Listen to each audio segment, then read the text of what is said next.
অথচ বেদে আছে যতনা বলনা তস্য বিশ্বজগৎ তস্য দেবা। যশস্যায় মৃত পৃথিবীতে তুই যদি যাত্রা স্বর্গ না করিতে চাস, তাহলে এক আল্লাহর ইবাদত ছাড়া কারো ইবাদত করা যাবে না। পূজা হবে আল্লাহ, আল্লাহ ছাড়া কারো পূজা হবে না। গীতাতে আছে পিতা হসি লোকস্য চরাচরস্য তপস্য পূজাচ্য গুরুবরিয়া না তত সমহস্ত কোতন্ময় হত্ত বুদ্ধিমত্তমা। আল্লাহ যিনি সকলের মালিক, তিনি আল্লাহ যিনি সকলের সৃষ্টিকর্তা হচ্ছেন তিনি। অতএব ওই আল্লাহ ছাড়া অন্য কারো পূজা করা যাবে না। এই আল্লাহ ছাড়া অন্য কারো পূজা করা যাবে না। তাহলে পূজা হবে আল্লাহ।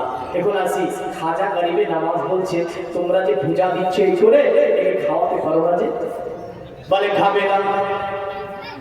খাজা গরিবে নামাজ বলল, আমি যদি একে খাইয়ে দিতে পারি বলো তোমরা মানবে কিনা? বললো তুমি কি পাগল হয়ে গেছো? বলে আমি পাগল হইনি, আমার খাজা গরিবে নামাজ আমি যদি বলো একে যদি খাইয়ে দিতে পারি বলো তোমরা আমাকে মানবে কিনা?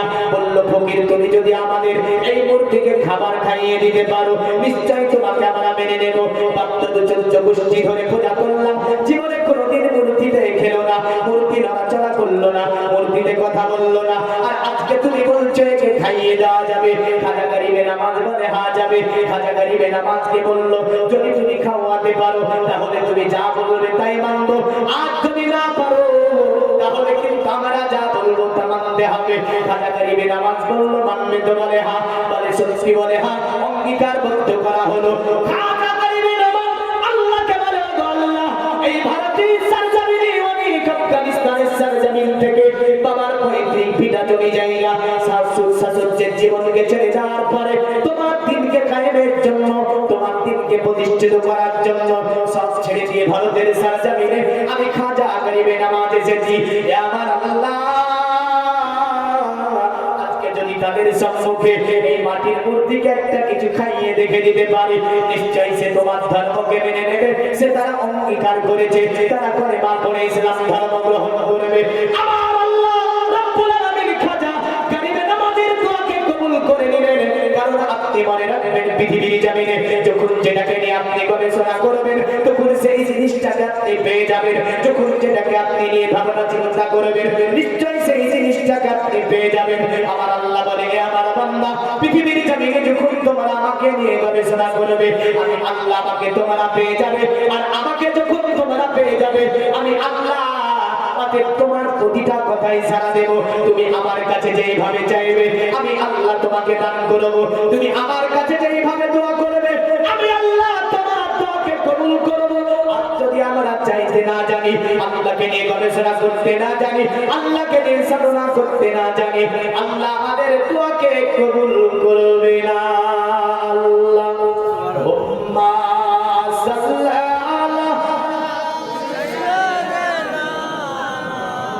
মাওলানা মুহাম্মদ ওয়া আলা আলিহি।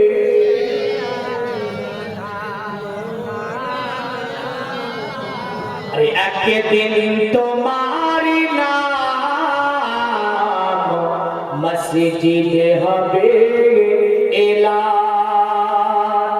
হবে না? হবে। মৃত্যুবরণ করার পরে বলবে যে অমুক মারা গিয়েছে। একদিন তোমারি নাম মসজিদে হবে এলান। তৈরি থেকো তৈরি রেখো কবরে মান সমান। একদিন তোমারি নাম মসজিদে হবে এলান। একদিন তোমাকে পরিয়ে কাফন আত্মীয় স্বজন করবে দাফন। হঠাৎ চলে যাবে আদরে ধান, প্রিয় মা বাবার ভাসিয়ে নয়ন। তৈরি থেকো তৈরি রেখো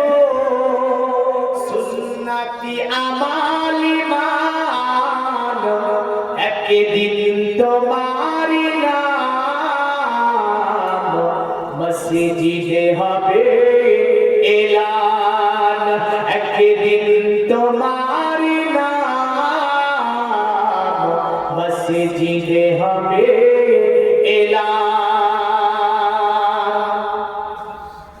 নামে জারি করিবে এত বন্ধ হয়ে যাবে জীবন নাটক বাহাদুর থাকিবে না দেখি যাইবা পুরিয়ে বসন্ত আসিবে শ্রাবণ তৈরি থেকো তৈরি রেখো কোরআনি আমাল ইমান একদিন তোমার নাম মসজিদে হবে এলান একদিন তোমার নাম মসজিদে হবে এলান তৈরি থেকো তৈরি রেখো কোরআনি আমাল ইমান একদিন তোমার নাম মসজিদে হবে এলান আল্লাহুম্মা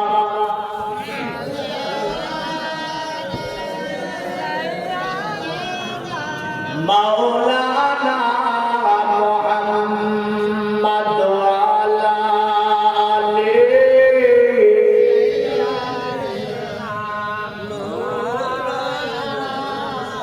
পৃথিবীর মমিন মুসলমান খাজা গরিবে নামাজ আমার আল্লাহর কাছে দোয়া করলেন মনে রাখবেন খাজা গরিবে নামাজের দোয়াকে আমার আল্লাহ ফিরিয়ে দিতে পারে না কারণ তিনি জীবনে যা করেছেন আরামায়েশের জন্য করেননি পৃথিবীতে সুখ শাসনের জন্য করেননি তিনি যা করেছেন ইসলামের খাতিরে তিনি যা করেছেন ইসলামকে কায়েম করার জন্য আমার আল্লাহ দোয়াকে কবুল করে নিলেন খাজা গরিবে নামাজ সেখান থেকে একটা ফলকে তোলার পরে মূর্তির সম্মুখে ধরে বলে শোন এতদিন প্রভৃতির পূজা দিয়েছে কিন্তু তুই তো একটা মাটির মূর্তি তুই তো জানিস কারণ একমাত্র আল্লাহ ছাড়া অন্য কারো ইবাদত করা যাবে না এতদিন তুই খাসনি আমি তোকে মাবুদ বলবো না তোকে মাটির মূর্তি বলবো এ মাটির মূর্তি নে এটা তুই ভক্ষণ করে নে আমার খাজা গরিবে নামাজ যখনই ওটা আপনার মাটির মূর্তির সম্মুখে ধরেছে সঙ্গে সঙ্গে মাটি সেটাকে গ্রাস করে নিল চতুর্দিকে মানুষ প্রেত আছে বলছে তাজ্জুব এই ফকিরটার কাজ দেখো সেটা আমাদের মূর্তিকে অনেক খাবার খাইয়ে দিতে পারে আরে এই ফকিরটা কি না জানি পরে শহীদরা বলছে হুজুর আপনি কি করে তাকে পান করালেন কি করে তাকে ভক্ষণ করালেন খাজা বলল শুনে রেখে দে এটা তো মাবুদ নয় এটা পাথরের মূর্তি পৃথিবীতে একটা মন্ত্রের কথা বলবো ওই মন্ত্রটা যদি বলা হয় মাটি তার কথা শুনবে পাথর তার কথা শুনবে এমন করে পৃথিবীতে আল্লাহ যত সৃষ্টি সকল সৃষ্টি তার কথা শুনবে শহীদরা বলল মন্ত্রটার নাম কি বলে মন্ত্রটা অন্য কিছুই নাই মন্ত্রটা হচ্ছে লা ইলাহা ইল্লাল্লাহ লা ইলাহা ইল্লাল্লাহ লা ইলাহা ইল্লাল্লাহ মুহাম্মাদুর রাসূলুল্লাহ সাল্লাল্লাহু আলাইহি ওয়াসাল্লাম বুঝা গেল এটাই হচ্ছে ইসলামের প্রথম মন্ত্র এই মন্ত্রটার সঙ্গে যারা মোহাব্বত করে নিতে পারবে তাকে আমার নবী যে এইভাবে বলেছেন মান ক্বালা লা ইলাহা ইল্লাল্লাহ ফাদাখালাল জান্নাহ পৃথিবীর জমিনে যারা লা ইলাহা ইল্লাল্লাহ করবে আমার আল্লাহ তাকে জান্নাত দান করবে কিন্তু এত ধর্মের কথা এত আপনার নীতি ধর্মীয় অনুষ্ঠান বহু কিছু আচ্ছা বলেন সকল ধর্মের টার্গেট কি আমাদের টার্গেট কি জানেন না আমাদের টার্গেট হচ্ছে জান্নাত নেব হ্যাঁ কে নেব জান্নাত এই টার্গেট নয় আমাদের টার্গেট হচ্ছে জান্নাত নেব আচ্ছা হিন্দুদের টার্গেট কি নরক দেবে ওকে যদি জিজ্ঞাসা করেন কি নেবে মরার পরে, বলবে স্বর্গ নেব। মুসলমান বলছে জান্নাত নেব, এ বলছে স্বর্গ নেব।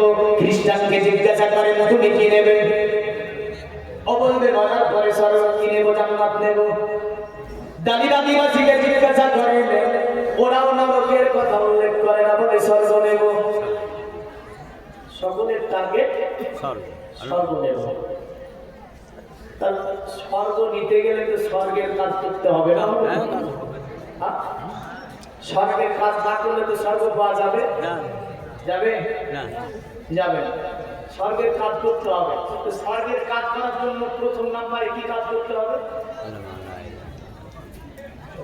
প্রথম নাম্বার নবীজি বসে আছেন, হাদিস শরীফ বর্ণনা হচ্ছে মুসলিম এমন করে বুখারী শরীফে কিতাবুল ঈমানের প্রথমতম হাদিস, হাদিস শরীফের রাবী হযরত উমর ফারুক আযম রাদিয়াল্লাহু তাআলা আনহু, আমার নবীর কাছে একজন ব্যক্তি আপনার আচানক ভাবে আপনার এসে গেল, যে ব্যক্তিটার গায়ে ছিল সাদা আপনার পোশাক, ওই ব্যক্তিটা আমার নবীজির কাছে আসার পরে বসে গেল। আল্লাহর নবীর কাছে একদম হাঁটুতে হাঁটু লাগিয়ে বসলো, একদম হাতের সঙ্গে হাত মিলিয়ে দিয়ে বসলো। বসে বলছে ইসলাম, ওগো নবীজি আপনি দয়া করে বলেন ইসলাম সম্পর্কে আপনি আলোচনা করেন। আমার নবী বলে ক্বালা রাসূলুল্লাহি সাল্লাল্লাহু আলাইহি ওয়াসাল্লাম আন্না তাশহাদু আন লা ইলাহা ইল্লাল্লাহ ওয়া আন্না মুহাম্মাদার রাসূলুল্লাহ, যারা বলবে লা ইলাহা ইল্লাল্লাহ মুহাম্মাদুর রাসূলুল্লাহ, এটা হচ্ছে প্রথম নাম্বারের কাজ, এটা হচ্ছে প্রথম নাম্বারের খুঁটি। অতঃপর নবীজি বললেন তুমি মুসলাত, অতঃপর নামাজ কায়েম করা, অতঃপর নবী বললেন তুমি যাকাত, অতঃপর যাকাত আদা করা, অতঃপর আল্লাহর নবী বললেন তাসুমু রমাজান, অতঃপর রমজান শরীফে রোজা রাখা, অতঃপর আল্লাহর নবী বললেন ওয়া তাহাজ্জাল বাইতা, অর্থ থাকলে হজ করা। আমার নবী পাঁচটা কথা বললেন, এই পাঁচটা কাজ যদি কেউ করে যেতে পারে ওই ব্যক্তিটা আল্লাহর জান্নাত লাভ করবে। কটা আছে আপনার আমার মধ্যে? কলেমা ঠিকভাবে পড়া জানি না। দ্বিতীয় নাম্বার হচ্ছে নমাজ একাধিক ভাবে আমরা পড়ি না। আর রমজান শরীফের মাস আসছে, গ্যাস বাড়বে, মাথায় যন্ত্রণা হবে, বমি বমি করবে, অনেকে অ্যালসার হবে, ডাক্তার বাড়ি যাবে, মাথায় যন্ত্রণা দুটি ট্যাবলেট আনবে, এনে বলবে যে আমার পেটের যন্ত্রণার জন্য আমি রোজা করতে পারি না। আর সাহারের মতো বললেন চায়ের দোকান চা খেয়ে বেড়াবে। ঠিক বলছি না ভুল বলছি? এমন কিছু আছে না? তাই সাহারের মতো চা খেয়ে বেড়াবে। জিজ্ঞাসা করলে রোজা রাখো কেন? বলি আলসার আছে। হ্যাঁ, হায়াত মৌতের মালিকও নিজে। সুস্থ রাখার মালিক কে? আল্লাহ। সুখ দেওয়ার মালিক কে? আল্লাহ। হায়াতের মালিক কে? আল্লাহ। মারার মালিক কে? আল্লাহ। অসুখ দেওয়ার মালিক কে? সেবা দেওয়ার মালিক কে? কি করে বলে আলসার আছে রোজা রাখবো না, মাথায় যন্ত্রণা হচ্ছে রোজা রাখবো না, গ্যাস হচ্ছে রোজা রাখবো না? খবরদার। কারণ আগামী রমজান মাস আসছে, রোজা ছাড়া যাবে না, যাবে না। এবার আসি এগুলো জান্নাতে যাওয়ার জন্য রাস্তা। তো নবীজি বললেন মান ক্বালা লা ইলাহা ইল্লাল্লাহ দাখালাল জান্নাহ, যারা লা ইলাহা ইল্লাল্লাহ পড়বে তাদেরকে আল্লাহ জান্নাত দান করবে। এখন এই লা ইলাহা ইল্লাল্লাহতে জান্নাত থেকে অন্য কিছুতে জান্নাত। সনাতন ধর্মে আপনার বললো তোমরা যে যাবে জান্নাতে স্বর্গে যাবে, কি নিয়ে যাবে? জিজ্ঞাসা করেন বলে কি নিয়ে যাবো? ও তো ব্রাহ্ম ভালো জানে, ব্রাহ্মণ ছাড়া কেউ জানে না, ব্রাহ্মণরা খুব চালাক। হ্যাঁ, বলে কি নিয়ে? তো বলে মনোমন্ত্রটা নিয়ে। কি নিয়ে? মনোমন্ত্রটা নিয়ে যেতে হবে। তো মনোমন্ত্রটা কি? আমাদের দিকে যখন মানুষ মৃত্যু সজ্জায় তখন কি পড়ায়? লা ইলাহা ইল্লাল্লাহ পড়ায় না? পড়ায় না? কুয়াশায় হাত ধরে নিয়ে মেয়েরা এটা বের করে বললে, কারণ আল্লাহ বলে আমি নবীকে কথা দিয়েছি যদি কেউ এটা করতে করতে আসে জান্নাত দেবে। আর তুই ভাবছিস নামাজ পড়বি না, রোজা করবি না, হজ করবি না, যাকাত দিবি না, অন্যের মাল গরম করবি, এর হক মারবি, ওর হক মারবি, ওর জমি খরচ করবি, ও করবে টাকা দিবি, ওই করবি, করার পরে বলছি যে একদিন জান্নাত চলে যাবে। আল্লাহ বলছে জমা করা বেরিয়ে দিয়েছি। কুয়াশায় হাত ধরে দিল, কলেমা বের হয় না। হ্যাঁ, জবানে তালা মারা আছে। একাধিক মানুষের কলেমা বের আপনার পড়াশোনা বলে কেন বলছে? নবীজির একজন সাহাবী মৃত্যুসজ্জায় পড়ে আছে, তো নবীজি গিয়েছে, যাওয়ার পরে বলছে সাহাবী কলেমা পড়ো। সাহাবী রাসূল তিনি, তো সাহাবীর জবানে তালা মারা। কি মারা? জবান বন্ধ। আল্লাহ নবী বলছে কি ব্যাপার, কলেমা কেন বের হয়? নবীজি আমার আপনার তার মাকে ডাক দিল। তার মা এসে দাঁড়িয়েছে, যে সাহাবীর নাম ছিল আলকামা রাদিয়াল্লাহু তাআলা আনহু। নবীজি বলছে এ আলকামার মা, আলকামার কেন জবানটা বন্ধ হয়ে গেছে? আলকামার মা বলছে ইয়া রাসূলুল্লাহ, দুনিয়াতে আলকামার সঙ্গে আমার কথা হয় না, আলকামাকে আমি কথা বলতাম না, আলকামা আমার সঙ্গে কথা বলতো না। আমার নবীজি বলে এ আলকামার মা, তুমি যদি আলকামাকে মাফ না করে দাও, আলকামার জবান দিয়ে কলেমা বের হবে না। বলেন তো আমার নবীর সাহাবী যদি অবস্থা হয়, নবীর সাহাবীর জবানে যদি তালা পড়ে যায়, আপনি আমি যতই নামাজ পড়ি না কেন, যতই রোজা রাখি না কেন, যতই হজ করি না কেন, যতই যাকাত দিই না কেন, 14টা ওলি ধরি না কেন, 14টা ওলির হাতে বায়াত হই না কেন, পিতা মাতা যদি আপনার দুনিয়ার জমিনে কোনো ব্যক্তি নারাজ করে দেয়, ওই ব্যক্তি জান্নাতে যাওয়া সম্ভব হবে না। আমার নবী আলকামার মাকে বলেছিল এ আলকামার মা, ও আলকামার মা, তোমার ছেলেকে কি তুমি মাফ করে দিতে পারো না? আলকামার মা বলেছিল ইয়া রাসূলুল্লাহ, আমার ছেলে আলকামাকে আমি ক্ষমা করব না, কারণ তার সঙ্গে পার্থিব আমার ঝামেলা আছে। আমার নবী বলেছিলেন আলকামার মা, এ আলকামার মা, তুমি যদি তোমার ছেলেকে মাফ না করে দাও, আমি রাসূলুল্লাহ তার জানাজার নামাজ আমি পড়াবো না। এ আলকামার মা, তোমার ছেলেকে তুমি যদি মাফ না করে দাও, আমি নবীজি তার জানাজার নামাজ পড়াবো না। দুনিয়ার নবী মুসলমান আলকামার মা বলেছিল ও নবীজি আলকামাকে আমি মাফ করব না। আমার নবী বলেছিল যদি আলকামাকে তুমি মাফ না করে দাও, আমি আলকামাকে দুনিয়ার জমিনে জিন্দা জ্বালিয়ে দেব, দুনিয়ার জমিনে জিন্দা পুড়িয়ে দেব, আলকামাকে আমি দাফন করব না। আলকামার মা দেখছে নবীজি হয়তো আমার ছেলেকে দুনিয়াতে জিন্দা জ্বালিয়ে দেবে। আলকামার মা এসে নবীকে বলে ইয়া রাসূলুল্লাহ, আলকামা আমার ছেলে, যদিও পার্থিব জগতে আলকামার সঙ্গে আমার ঝামেলা ছিল, আলকামাকে আপনি এমন করে কষ্ট দেবেন না। ও নবীজি, আলকামাকে আমি তার মা, আমি যেন তাকে মাফ করে দিলাম। জোরে বলেন সুবহানাল্লাহ। আলকামার জবান থেকে কালেমা বের হয়ে গেল। দুনিয়ার মুমিন মুসলমান, মনে রাখবেন পৃথিবীর জমিনে আমার তার এমন মানব আছে দুনিয়ার জমিনে, উনি ধরেছে বদলেন, ওলির জন্য দেখা যায় যে আপনার বাজারে যত রকমের ভ্যারাইটিজ মিষ্টি, এমন করে ভ্যারাইটিজ ফল, এমন করে বিরিয়ানি, পোলাও, জর্দাও থেকে নিয়ে সব খাবারের আইটেম করে, আর জীবনে একদিন কাতরে মা বাবার জন্য একটা ফল নিয়ে যেতে পারে না, জীবনে কোনোদিন একটা বাবাকে মিঠাই খেলাতে পারে না। বলেন তো এই ব্যক্তিটা ওলিকে খাইয়ে কিয়ামতের সকাল পর্যন্ত যদি জীবনে সব খাইয়ে দেয়, তবু এ আল্লাহর জান্নাত অর্জন করতে পারবে না। এবার বলবেন যে ওলি বিরোধী নাকি রে? বলবিটা না, আমি একজন ওলির মুরিদ। দেখে হয়তো অনেকে ভাববে বলবিটা ওলি বিরোধী না, আমার যিনি ওলি তিনার নাম হচ্ছে হুজুর তাহাদিস শরিয়া টিউবি বাড়ি। আপনার আগে মুরিদ হয়েছি আমি, মনে রাখবেন, ছাত্র লাইফে, স্টুডেন্ট লাইফে আমি মুরিদ হয়েছি। আমার পীর সাহেবের কি হচ্ছে খুব করা। তিনি বলেছিলেন যদি কেউ আমার হাতে বায়াত হয়ে থাকতে চায়, ওই ব্যক্তি যদি নামাজ না পড়ে আমার বায়াত থেকে খারিজ হয়ে যাবে। তিনি বলেছিলেন কেউ যদি ভিডিও দেখে আমার বায়াত থেকে খারিজ হয়ে যাবে। তিনি বলেছিলেন কোন ব্যক্তি যদি অন্যায়ভাবে মিথ্যা কথা বলে বা বেহুদা কাজ করে আমার বায়াত থেকে খারিজ হয়ে যাবে। কোন ব্যক্তি যদি মদ্যপান করে ফাসিক মালিন হয়, ওই ব্যক্তি আমার বায়াত থেকে খারিজ হয়ে যাবে। কোন ব্যক্তি যদি দাড়ি কেটে ফেলে, ওই ব্যক্তি আমার বায়াত থেকে খারিজ হয়ে যাবে, ও আমার বায়াতে থাকবে। ভাবছেন তো সস্তা না, আমি একজন বায়াতি মানুষ। তবে মনে রাখবেন যেটা আসল বিষয়গুলোকে দেখতে থাকার দরকার আছে না? আছে না? পৃথিবীর মানুষ মুসলমান তো নবী বলল পৃথিবীর জমিনে তোমরা যদি এই কলেমাটা পড়ো জান্নাত লাভ করে নেবে। এই কারণে সনাতন ধর্মের একটা মন্ত্র আছে যেটার নাম হচ্ছে মনোমন্ত্র। এই মনোমন্ত্রটা কিন্তু সজ্জিত ব্যক্তির কানের কাছে যাবার পরে বলে ইল্লাল্লাহ ইল্লাল্লাহ লা ইলাহা ইল্লাল্লাহ লা ইলাহা পরমপদম জন্মময় কণ্ঠে পারা অনিতাতে যাবি নামে মুহাম্মদ বলছে বান্দা তুই যদি মৃত্যুর পরে স্বর্গ লাভ করিতে চাস এক আল্লাহ ছাড়া অন্য কারো জিকির হবে না। এক আল্লাহ ছাড়া অন্য কারো জিকির হবে না, জিকির হবে না। বলে এক আল্লাহরই জিকির করতে হবে তোকে।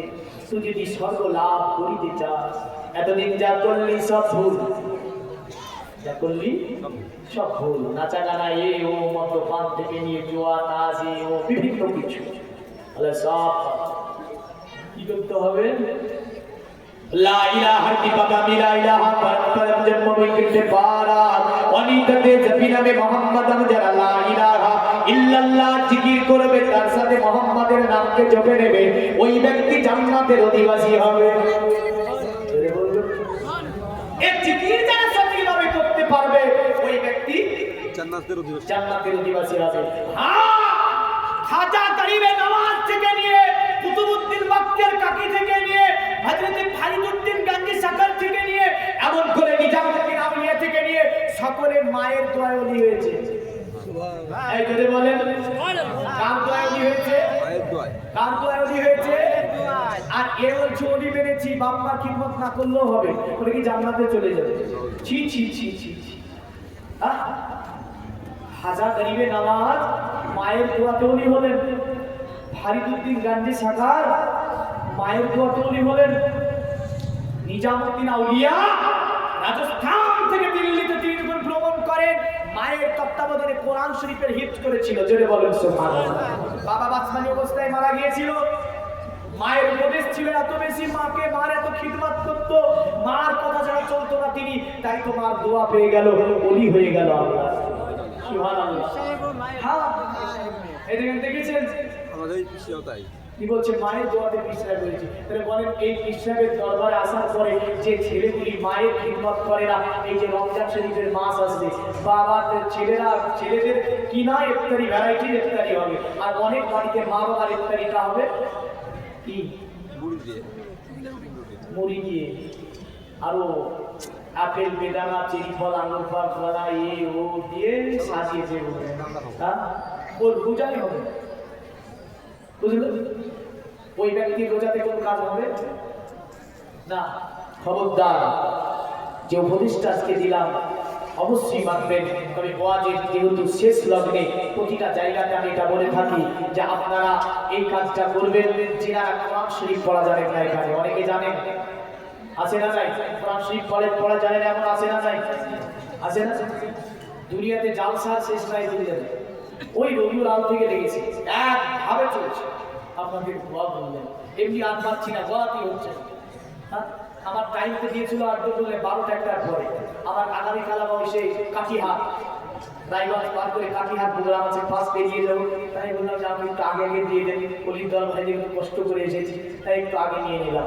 তবে দেখেন এত জালসা হচ্ছে, প্রতিটা জালসা থেকে যদি মানুষ একটা করে মেনে নিতে পারে, খোদার কসম বলছি 2-4 বছরের মধ্যে মানুষের জীবন সার্থক হয়ে যাবে, পুরো সমাজ ইসলামিক লেভেলের মধ্যে এসে যাবে। কিন্তু এত জালসা এত কিছু হওয়ার পরও আমরা ইসলামিক লেভেলে চলতে পারি না, ঠিক না? একটা করে মানে আজকের জালসাতে যিনারা এসেছেন অনেকেই কোরআন শরীফ পড়া জানেন না। যারা কোরআন শরীফ পড়া জানেন না একটু হাত তুলে ইনশাআল্লাহ ওলির দরবারকে সাক্ষী রেখে হাত তুলে বলেন তো কোরআন শরীফ পড়া শিখে নেব। 2-5 জন হাত তুলেন যারা জানেন না। আলহামদুলিল্লাহ, আলহামদুলিল্লাহ, আল্লাহ কবুল করুক এই হাতগুলোকে। বাস, বাকি যারা উঠালেন না, কোরআন শরীফ পড়া জানেন না, আপনি লিখে রাখবেন, কথাটা কাপুনে দিয়ে দিতে বলবেন, আমাদের দিন কাগজটা মিলিয়ে নেবেন, এই কথাটা ধরা থাকবে আল্লাহর দরবারে। কিন্তু কোরআন শরীফ পড়া জানিস না, ওগুলো কোরআন শরীফ পড়ার জন্যই বলেছিল। বল তোকে 1 লাখ টাকা চেয়েছিল, আমি তো চাইনি 1 লাখ টাকা চেয়েছিল। যাকে রাসূল বলেছেন প্রতিটা মুসলমান হওয়ার নারীর উপরে ইলম শিক্ষাকে অপরিহার্য করে দিয়েছেন আমার নবীজি। তাহলে আজকের জালসাটা এখানে একটু সার্থক হবে। যারা হাত তুলেছে এনাদের মধ্যে যদি আল্লাহ তাদেরকে কোরআন শরীফ শিখিয়ে দেয়, আল্লাহ কোরআন শরীফ পড়া তাদেরকে তৌফিক এনায়েত করে। সকলে বলুন, আরো জোরে বলুন আল্লাহুম্মা আমিন। দ্বিতীয় নাম্বার আরেকটা উপদেশ, অনেকে আছেন নামাজ পড়েন না, আছেন না? এই অনেকে আছে নামাজ পড়েন, আছে না? মা বোনেদের মধ্যে অনেকে আছে নামাজ পড়ে না। এত জলসা দিয়ে যদি 5টা নামাজি না হয় কি দরকার জলসা দেওয়ার? এই ঠিক বলছি না বলবো? হ্যাঁ,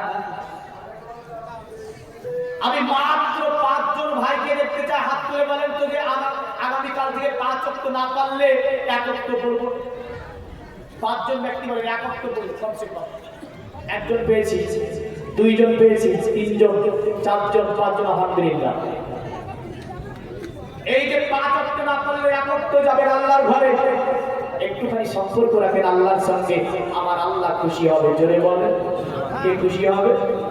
আমার আল্লাহ খুশি হবে। এই নামাজ ছাড়া কখনোই গরিব দরবারে এসে জান্নাতে যাওয়া যাবে? যাবে না।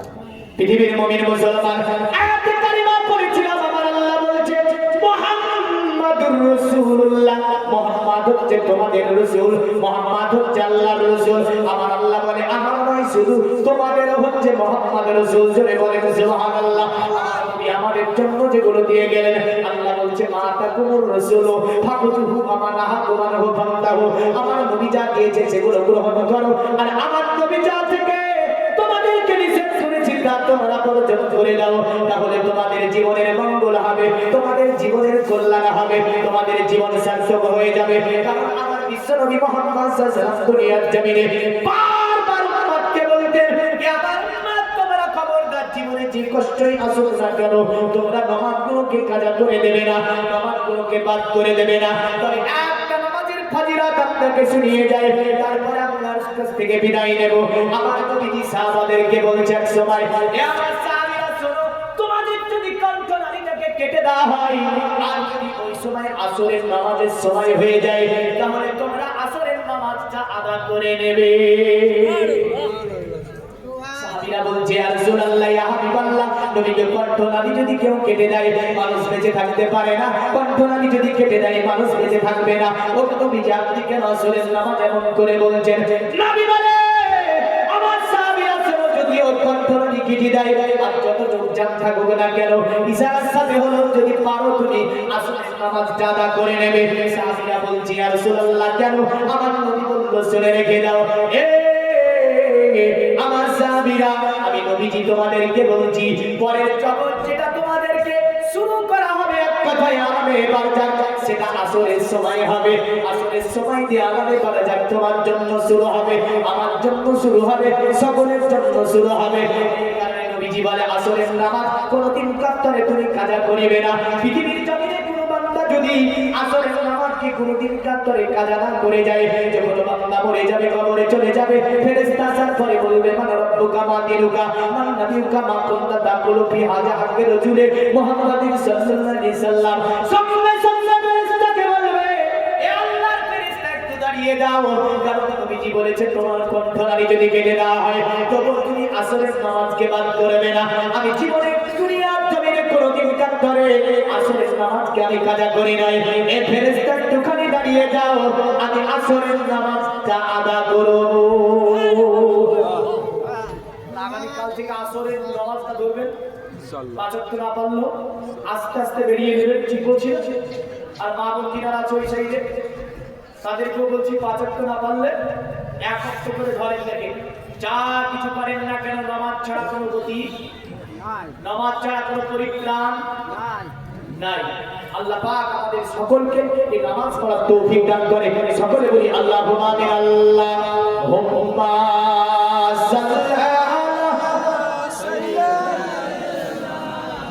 মাওলানা মুহাম্মদ আলা মাওলানা।